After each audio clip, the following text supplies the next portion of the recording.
And we're aiming to get the kettlebell just to the inside of the pelvis.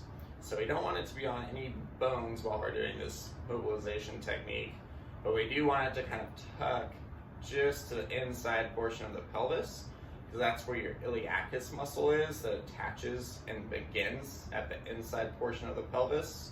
And then your psoas muscle, which actually starts in your lumbar spine, that comes down and then starts to blend with that iliacus muscle.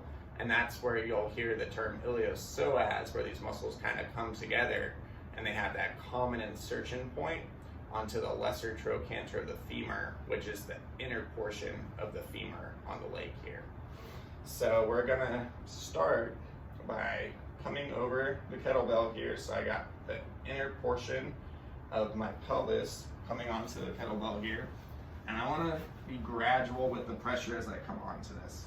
So I have 4 points of contact, so my knees are touching the ground, my hands are touching the ground. I'm gonna slowly lower onto this here, just gradually adding pressure. Make sure I'm not on any bony areas here. And then I'm gonna increase that pressure as I come down until I start to find any areas that are tight or painful. I can play with the position of the leg some to help expose different areas that might be tight within these muscles.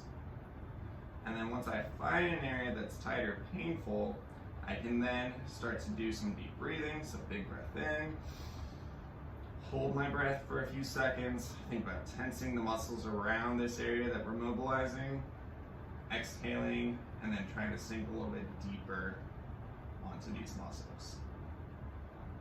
I can perform this for 1 to 2 minutes on each side, or until I start to feel like I can sink deep onto these areas without a ton of pain. Always be sure when you're doing this, you're not getting any numbness or tingling.